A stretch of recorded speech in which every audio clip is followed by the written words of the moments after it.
आइए जानते हैं वाल्मीकि रामायण के अनसुने 40 रहस्य।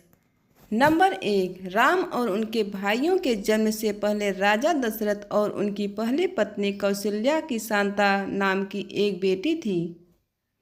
कौशल्या की बड़ी बहन वर्षणी और उनके पति राजा रोमपाद ने शांता को गोद ले लिया था, जिनका बाद में ऋषि ऋष्यंग से विवाह हुआ था।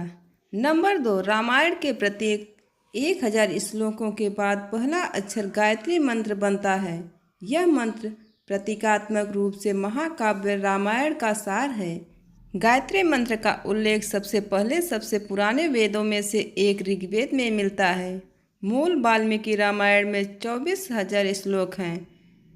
नंबर 3, जब राम मिथिला आए तो वहाँ कोई स्वयंवर नहीं था। वह विश्वामित्र ही थे जिन्होंने मिथिला जाने से पहले राम से कहा था कि वह वहाँ रखा भगवान शिव का एक अमोघ धनुष उठाएंगे। उस धनुष का नाम पिनाक था, जिसका उपयोग भगवान राम ने सीता स्वयंवर में किया था। नंबर 4, मूल वाल्मीकि रामायण में लक्ष्मण रेखा का कोई उल्लेख नहीं है। जिस रेखा को पार नहीं किया जा सकता उसके रूपक के रूप में इस्तेमाल किया जाने वाला प्रसिद्ध शब्द वास्तव में सीता की रक्षा के लिए लक्ष्मण द्वारा अपने तीर से खींची गई एक सीमा है। लेकिन संत तुलसीदास द्वारा रचित रामचरितमानस में भी इस कथा का प्रत्यक्ष उल्लेख नहीं है। नंबर 5, भगवान लक्ष्मण ने अपनी नींद का त्याग कर दिया, जिसके बाद उनकी पत्नी उर्मिला अपने पति की नींद की भरपाई के लिए 14 साल तक सोती रहीं। जब वे रावण को हराने के बाद अयोध्या लौटी तो देवी निद्रा तुरंत लक्ष्मण के सामने प्रकट हुई और जब वह सो गए तो उर्मिला जाग गईं। नंबर 6, वाल्मीकि रामायण के अनुसार जब राम 25 वर्ष के थे तब उन्हें वनवास मिला।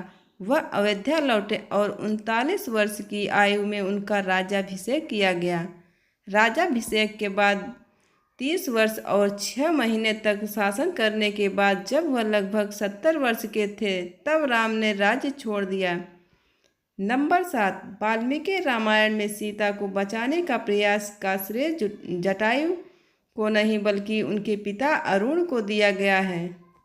नंबर 8, वाल्मीकि जी ने बताया कि धर्म के अनुसार जीवन जीने वाले महाराजा के लिए एक दिन 1 वर्ष के बराबर होता है। वर्ष को 360 दिनों और 30 दिनों के 12 महीने से मिलकर बनाने पर काव्यात्मक रूप में 11,000 वर्ष हमें वास्तविक वर्षों की संख्या के रूप में 30 वर्ष और 6 महीने मिलते हैं, जब राम ने अयोध्या पर शासन किया था। नंबर 9, सुपर्णखा ने अपने पति की हत्या के लिए रावण को मृत्यु का श्राप दिया था। सुपर्णखा का पति राक्षस राजा कालकेय का सेनापति याद, जिसका वध रावण ने अपने विश्व विजय अभियान के दौरान कर दिया था। नंबर 10, रावण के पास पुष्पक विमान और भी कई विमान थे, जिसमें उपयोग किया एक अन्य प्रसिद्ध विमान दांडू मोनारा है। स्थानीय सिंहली भाषा में मोनारा का अर्थ है मयूरा मोर और डंडू मोनारा का अर्थ है वह जो मोर की तरह उड़ सकता है। 11 पुल को बनवाने में वास्तुकार नील और नाल की देखरेख में 5 दिन 10 मिलियन बानरों का निर्माण कराया। जब पुल का निर्माण किया गया तब इसका आयाम 100 योजन लंबाई में और 10 योजन सांस में था।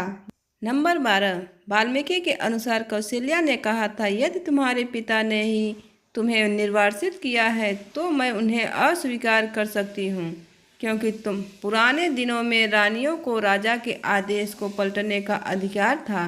और ये भी कहा, लेकिन अगर कैकेयी ने ये आदेश दिया है तो तुम्हें जाना ही होगा।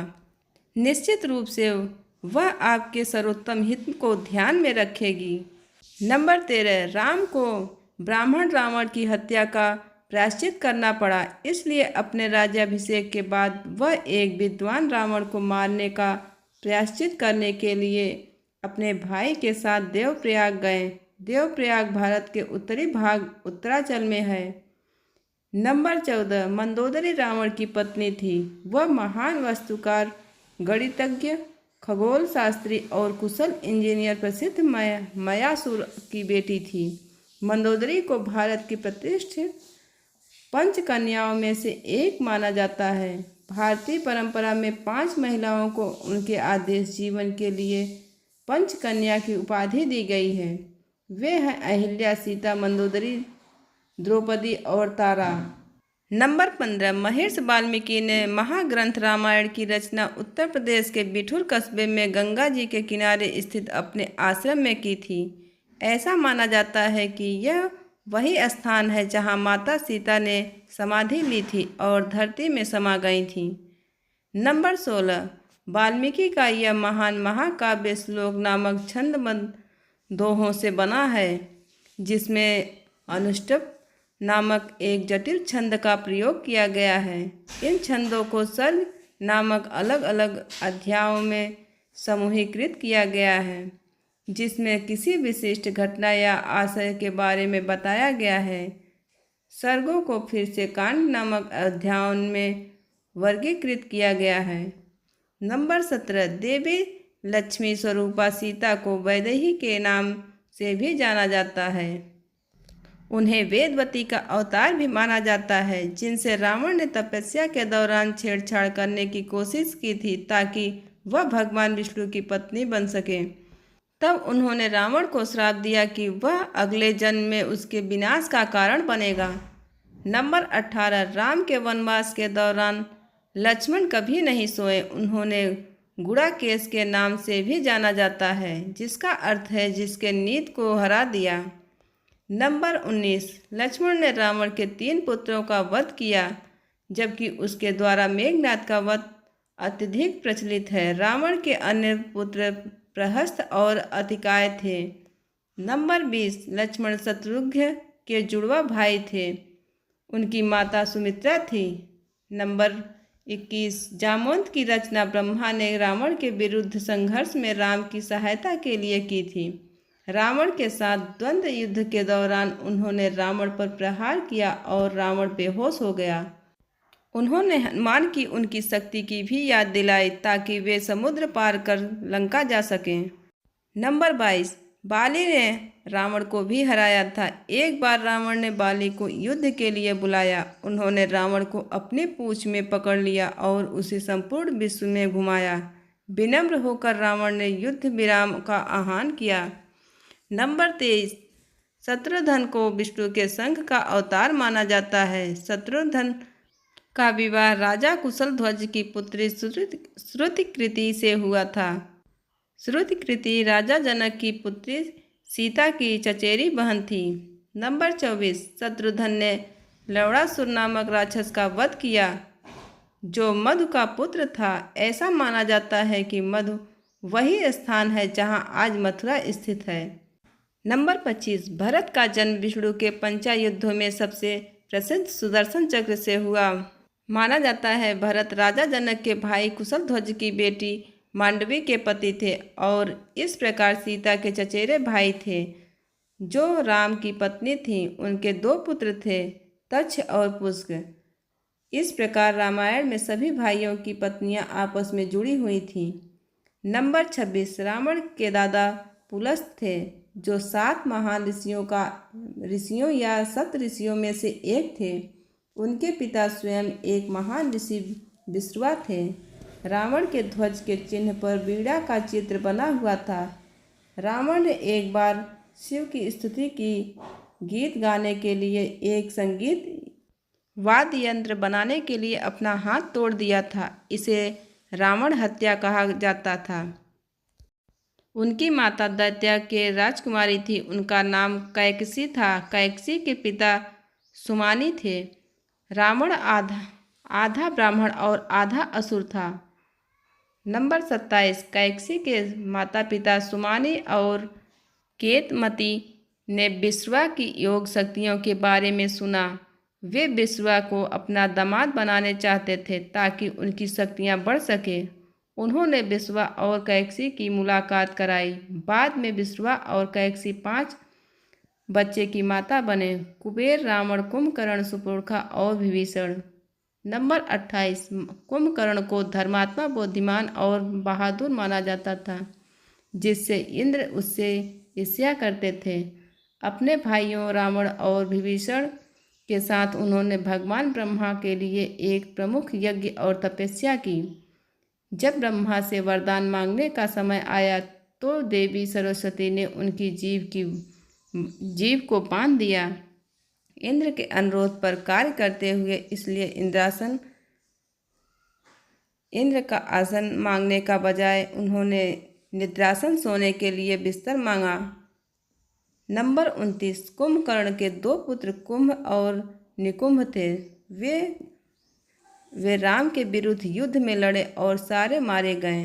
नंबर 30 श्री राम की माँ कौशल्या कौशल देश की राजकुमारी थी। कौशल के पिता का नाम सौकौशल व माता का नाम अमृत प्रभा था।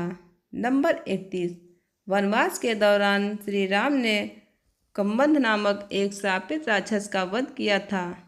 उसी ने राम को सुग्रीव से मित्रता करने का सुझाव दिया था।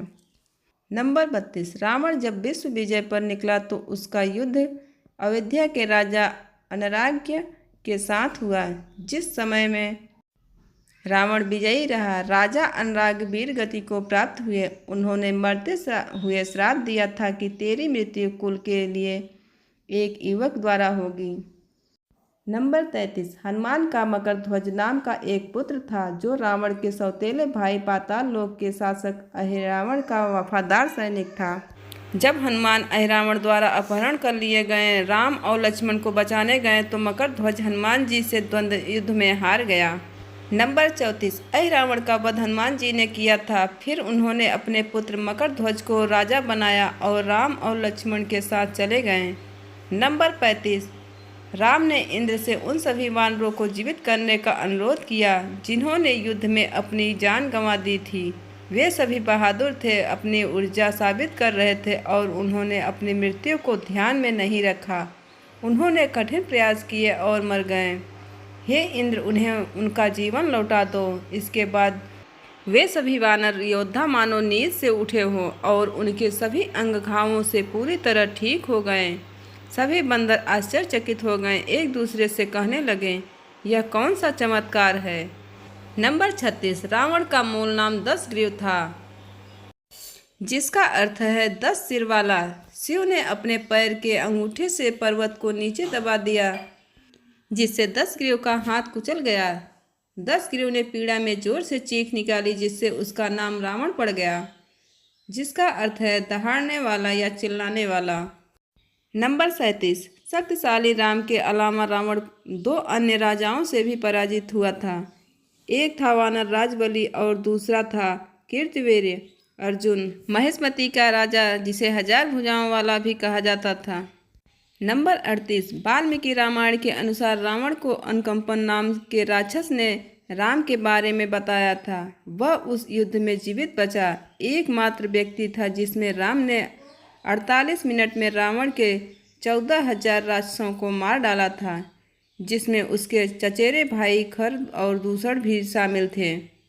नंबर 39 राम और रावण के बीच अंतिम युद्ध में रावण के साथी ने देखा कि उसका राजा चल रहे द्वंद्व के कारण थक गया था। अपने स्वामी को कुछ राहत देने के लिए उसने रथ को युद्ध के मैदान से दूर भगा दिया। रावण युद्ध से भागते हुए सारथी पर क्रोधित था, क्योंकि उसने उसे कायर की तरह दिखाया था। सारथी ने शांति से कहा कि वह चाहता था कि लंका के स्वामी के प्रति अपनी वफादारी का आश्वासन देते हुए पूरी तरह से सक्रिय होकर कार्रवाई में वापस आने से पहले रावण स्वस्थ हो जाए। अपने सारथी के शब्दों से प्रभावित होकर रावण ने उसे एक रत्न जड़ित हस्त मुद्रिका भेंट में दिया और युद्ध के मैदान में वापस ले जाने का आदेश दिया। नंबर 40 भगवान राम ने पृथ्वी पर अपने कर्तव्यों को पूरा करने के बाद बैकुंठ लौटने की इच्छा व्यक्त की, लेकिन हनुमान ने मृत्यु के देवता को राम से मिलने की अनुमति नहीं दी। हनुमान का ध्यान राम की अंगूठी लाने में लग गया, जिसे उन्होंने पाताल में फेंक दिया था। यम इस शर्त पर आने के लिए सहमत हुए कि उनकी बातचीत गोपनीय होनी चाहिए और जो कोई भी कमरे में प्रवेश करेगा उसे मौत की सजा दी जानी चाहिए। इसलिए राम ने लक्ष्मण को कमरे की सुरक्षा का जिम्मा सौंपा।